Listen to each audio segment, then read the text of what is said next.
Hey there, I'm Reverend Dan. We are Soul Evolution Collaborative, and this is Stripped Down Sunday, where we unchurch your Sunday experience. Welcome. We are thrilled to have this time with you to offer some inspiration, some spiritual upliftment, and hopefully a new take on life in a uniquely Soul Evolution Collaborative kind of way. We have stripped down Sunday mornings to offer you a streamlined experience that fits your needs. We really have this strong desire to bring an updated message of inspiration to the world at a time when it kind of seems like we need it the most. The Soul Evolution Collaborative is dedicated to personal transformation and communal evolution. So let's take two very quick logistics before we jump in here. One, everything you could want to know about this community, what we believe, how you can get involved, can be found at soulevolutioncollaborative.org. And I'm going to bring that up for you on the screen in a second. So everything you can want to know about us, pop open in another tab, soulevolutioncollaborative.org. Look around while we're here or open it up and check it out later. Second, it is communities with missions like ours that bring actual change to the world. I know sometimes that seems hard to believe, but the work that we are doing, the work that you are doing, the interaction that we are having is the thing that actually brings change to the world, changing our individual lives, changing our lives collectively, changing the world around us. And so we are supported by you and people like you. And if you are able to support this mission, either by jumping in and getting involved or by making financial support, you can make a donation at soulevolutioncollaborative.org as well. There is a donate button in the menu. So let us jump in.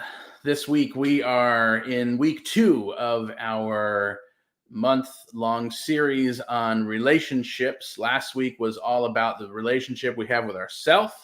And this week, naturally, we take a step further and we're looking at the relationships that we have with those around us, the one-on-one relationships, and what that really looks like.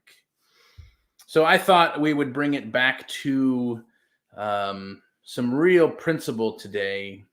We usually talk in principle-based language anyway, but today I thought let's go back to the source, the guy who compiled the writing that this teaching is based around. Ernest Holmes wrote the book The Science of Mind back in the mid-20s, and it is the principles that he wrote about that are this teaching, The Science of Mind. And what he said, life is our mirror. He says that the collective consciousness is showing us what we believe. And so if we look at the world from an objective standpoint, let's say it that way. If we look at the world from an objective standpoint, we can see what it is that we as individuals, we as groups, we as the collective actually believe.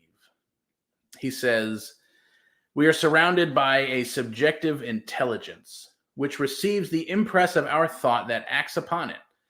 The natural law in the mental world is neither good nor bad.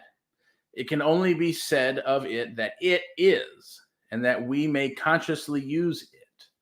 The law is a law of reflection, for life is a mirror reflecting to us as conditions the images of our thinking. So let's break that down for a second.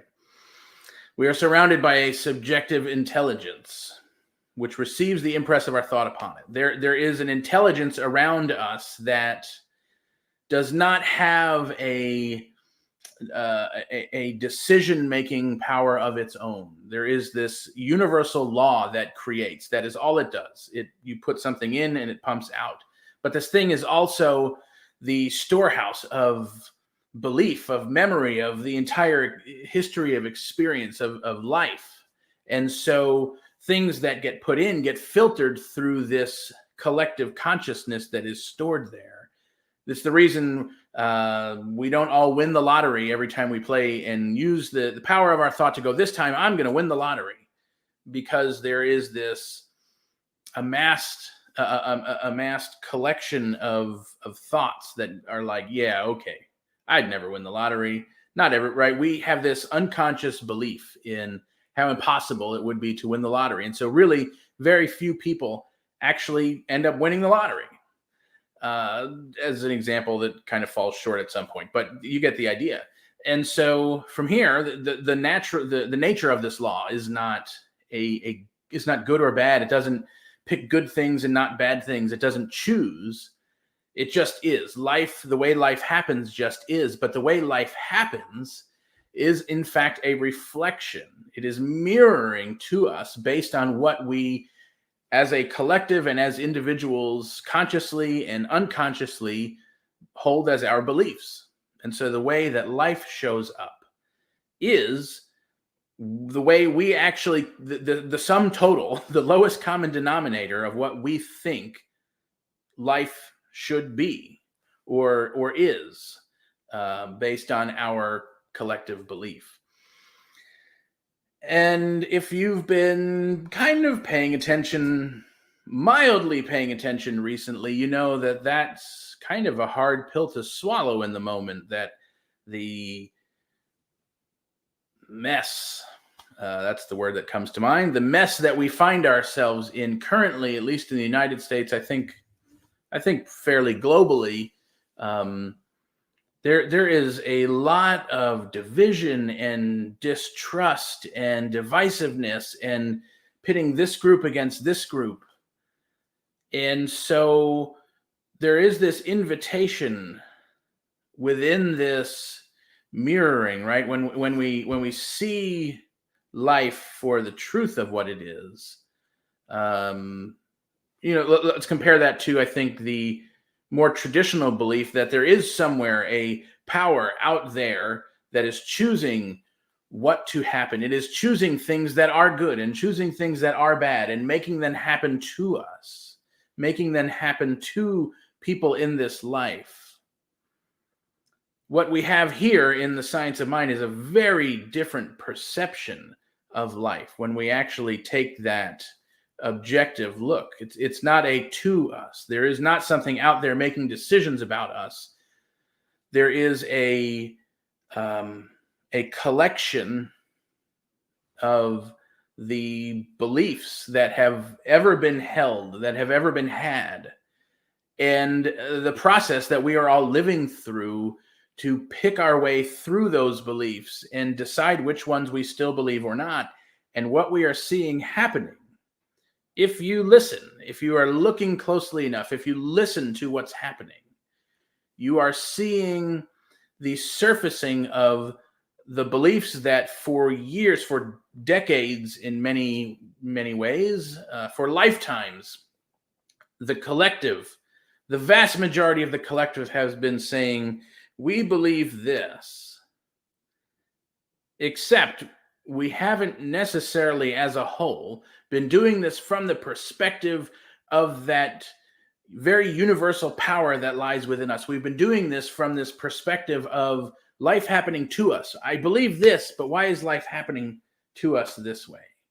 And so when we make that shift to realize, the way life is happening is not to us, but in fact it is a reflection of our thoughts. There is a flipping of perception, but there is also this realization, this process that we have to realize, we in some way play a role in how this then is unfolding in front of us. We each have a part to play in that. Then we realize, we are directly in relationship to each other in every moment. We're not separate from each other. We actually have a responsibility to each other then to manage, to monitor our beliefs, our thought process, our thinking systems, because those are what create this collective consciousness that life gets filtered through as it creates. And so there is this process of realization of I don't want to take responsibility for everything that's happening out there. And so what happens, I think, in an avoidance to that, we tend to take this very individualized approach to science of mind, and one that conveniently, at least in the United States, fits very well into the political narrative that has been going on for 150 plus years, maybe much longer, this idea of the rugged individual. Imagine, and I know we've talked about this before, it bears repeating. Imagine yourself, it is 1850, and you are living in what is now California, United States. And you're on the frontier. You are on your own. So you have to provide for yourself. You have to find your food, create your shelter. You're digging for your own gold. I mean, there is this mentality of self-reliance, and at that time, that was the way. That's the way to do it. And so, fast forward, that develops into this rugged individual who can care for themselves, take care of themselves, provide for themselves, rely on only themselves, and certainly not rely on any government assistance. At least that's the mentality. And yet, what has happened is, as society has grown, that frontier certainly is not the frontier anymore, right? When you had no neighbors, you had to rely on yourself. When there was no one else there with you in the desert or in the mountain or wherever you were, you had to rely on yourself. Now, fast forward 150 years later, 160 years later, certainly there are very few spots where that is true anymore. And even the places in today's world where that might be true, where your neighbors might be miles away, there are still public roads, to say the least. Right? I mean, none of us are the rugged individual. None of us are completely self-reliant, just by the simple nature of the way the world operates. Electricity, roadways, internet, phones, let alone the fact that we're all sharing the same air, the same climate, the same planet, the same water sources. We are not actually separate. And the greatest step of all in this realization is we are not separate from each other's thought. We are not separate from the collective consciousness. So this whole rugged individual mentality, I don't know when it started to break down, but it was a long time ago. And many of us have been holding on to this rugged individual ideal as if we are this self-made thing, as if we exist in a vacuum. And so when we tie that together with this idea of science of mind, where, man, it'd be a whole lot easier if I only had to consider my own thoughts, if I only had to use this power that is in me to create my own reality. I'm going to create my reality. I'm going to mend my thinking, create the reality I want, and completely ignore everything else. Well, in theory, that sounds okay. It starts to fall short pretty quick, though, when we consider the primary tenet of science of mind is oneness.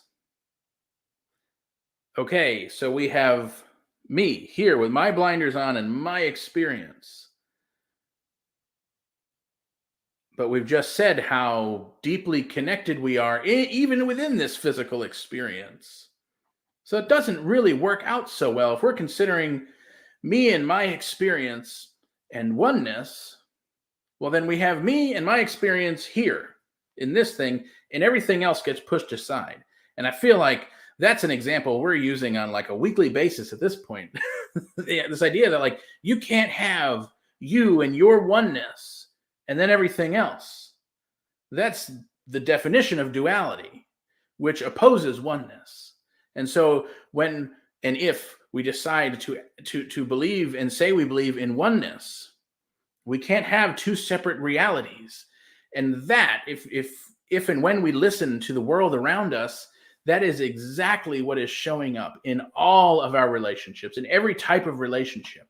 We are starting to see more and more of the places from this objective standpoint of life as a mirror. We are seeing more and more places where oneness exists in this nice, pretty little circle over here, and then everything else that got pushed to the side showing up over here going, wait a minute, what about us over here? And the life is showing up. What about us? What about us? What about us? In all of these places. And so the natural way of unawakened, unaware, the often, the unenlightened, right? Whatever, the woke, from the woke perspective, right? Whatever term we want to put to it. When we don't know what we don't know, right? From that perspective, it looks like fighting back. And all of these old ideals, like the rugged individual, that are held onto so tightly, start fighting back. And so we have this chemicalization, this bubbling to the surface, this chaos, it seems, of ideas that are so opposing to what the majority of people actually want. And yet all of us, I will say to some degree, all of us have places within us, thoughts within us, feelings, emotions, expressions, past experiences within us that are tied to these old ideas. And so it's simply a matter of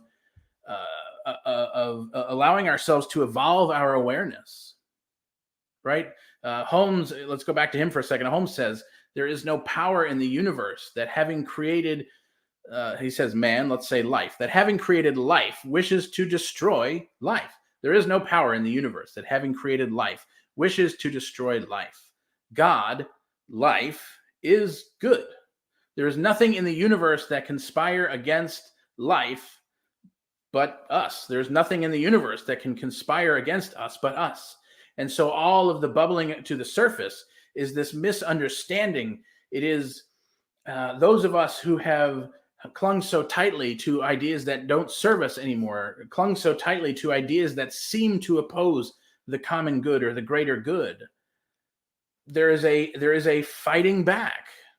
If you've ever witnessed a wild animal that is wounded, it is in defense mode, it is in protection mode, and it will do crazy things to keep itself alive. And even when it is dying, screams the loudest, attacks the most. There is this wild energy about it. There is this thing within it that allows it, this animalistic instinct that allows it to fight back from dying. That is just the natural way of things that are dying out. And so we have these two perspectives, the perspective of believing that which we see and the perspective of seeing that which we believe, right? Believing what we see perhaps is this idea that what is in front of us is reality and our beliefs are based on that, whereas the opposing or the alternative is to see what we are, to recognize we are seeing what we believe. And then we get to determine what we want to believe based on what we are actually seeing. And so the call here is to evolve our thinking, to step into our relationships, which, yes, all of this has been roughly about relationships. But when we recognize that our relationships are where all of this starts, it's also where all of this changes. When we realize that, we really realize the responsibility that we have to each other. Because from the old perspective of, wow, I don't really want to take responsibility for everything that I see in front of me, that realization is in the old framework, is in that traditional framework of believing what we're seeing. But when we recognize we are seeing what we believe and step into that framework, we get to lose the blame, the shame, the guilt of what have we done. And we get to embrace the responsibility that we have to each other instead. Yes, there is certainly some reconciliation that probably needs to happen from this framework, from this old framework, because so much of the world revolves around this framework. And so we're kind of sailing both ships here a little bit, because stepping into this new paradigm of responsibility to each other, there is a whole new world that opens up to us and how we get to co-create the world that we are living in. But part of that is also recognizing that we're simultaneously sailing along this old ship, this traditional ship of beliefs that are clinging, to say the least, I guess. And so there is some finesse that has to happen there. But when we board this ship of responsibility to each other, what happens is the relationships that we get to show up in change. So we get to recognize that, yes, the thoughts I'm having are, let's call them, these are my thoughts. These are my thoughts that I have, and yet they're not solely mine. There are many other people having that same thought, and if there is a thought that we kind of ignore, it's going to get processed somewhere else. Someone else is going to have that thought. The thoughts stem from a much greater mind that we are all tapping into, right? And yet there is certainly a realization here in this place that in our responsibility to each other, the reality that I'm creating is not only creating forward, but also outward. We are creating this way. And so what I create bleeds over into what someone else creates. The thoughts I have spill over into the collective. And so we can use this in both ways. And so this same thing happens in the old paradigm as well. Let's look at finances for a moment. There is so much more financing available, so much more than any one of us or all of us could ever need. And yet so few people have so much of that there's a large sum of people that don't have nearly enough. And when we put on these blinders, well, the world's going to react to us as if we have blinders on, react to us as if we are creating in a vacuum from our perspective. But the world doesn't act like that from that perspective to anyone else. And so for everyone else, if we are creating, if we are using this power in a way where we are blind to the outcome or the effect on other people, we can certainly use it to amass more money than any of us could ever imagine or count. And yet that does not alleviate us from the effect that we are all living here together. And then because of that, because of the systems that we've created, that money is staying in one place with one person and is not available then to the masses. Because greed, money, it becomes based in that system, in this system, becomes based on greed, becomes based on how much can I get with no consideration for everyone else. And yet over here, the same rules apply, except hopefully there is a realization. Say hopefully, I think to be here, there would have to be a realization to be in this place where we recognize we are seeing what we believe and where we recognize that we have a responsibility to each other.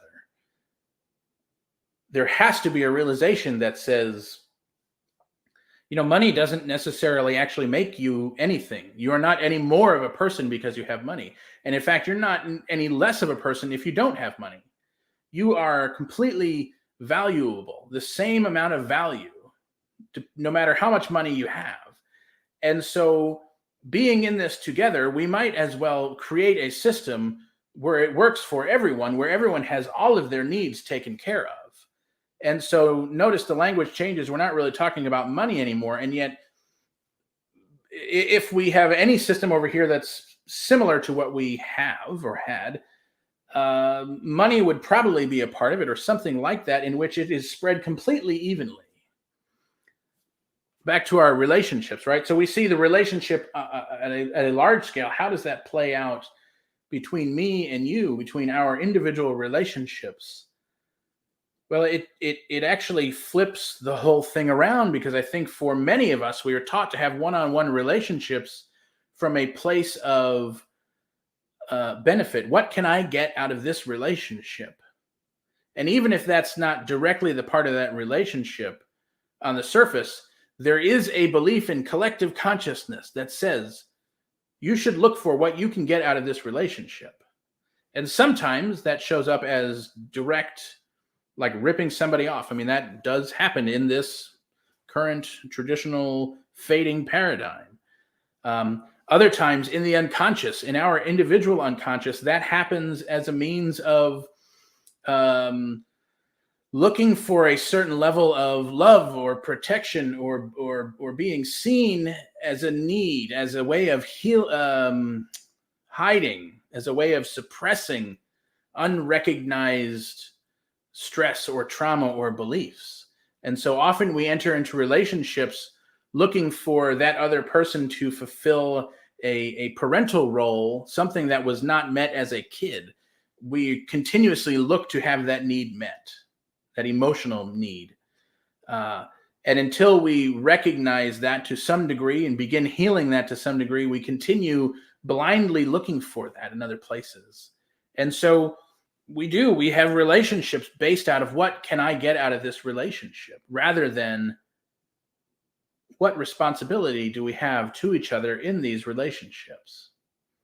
And so it's a completely different mindset, a completely different perspective on how to view the relationships we're in. And that's certainly not to say that we're either here or here. Or once we're here, we're never there, right? We go back and forth between these two perspectives often. Even those who have been practicing this for years, I mean, we regularly find ourselves going back and forth between these two perspectives, because the world we operate in is one mostly of this perspective. And hopefully your spiritual community, if it's not this one, is leaning further and further into this new perspective. And so we do have a bit of a back and forth. And so we are really being called to, at every moment, at every chance that we can, evolve our thinking, evolve the way we approach our relationships, shifting from what can I get out of this to what responsibility do we have to each other? What can we do together in this world? How can we co-create together in this world? What can I learn from you and your experience? How can I see you more fully? Can I allow you to see me more fully? And allowing each other to be our mirrors so that we can recognize the things that I believe as an individual are going to show up as you as an individual. And we are mirroring back and forth to each other, not out of argument or out of disagreement or division, but simply out of this beautiful space of creation, of life itself. And so that is quite the task to bring ourselves to that place, to allow ourselves to go there is quite the task. And yet that is what we are being invited to do. So what is your responsibility to others when you are in any given relationship between you and somebody else? What is it that you are being called to embrace or look at even deeper? And so let's just attempt even to move forward with this perception of responsibility to each other, to let go of the self-reliant, rugged individual, and recognize that all of the work that you do, that I do as individuals, is part of the collective, that we don't really have a choice but to recognize that we are part of the whole. And so what is it that is being called of me? What is it being called of me in my relationships?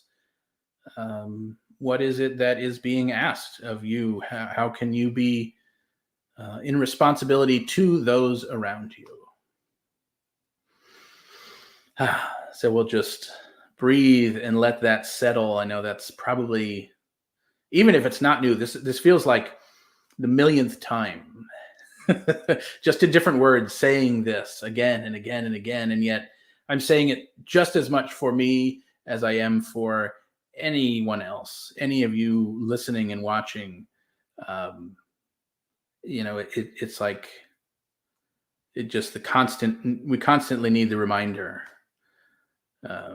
because it's so easy for life to seem like it's showing up the other way. So thanks for watching. What is it that you are being asked to be in responsibility to in your relationships with other people.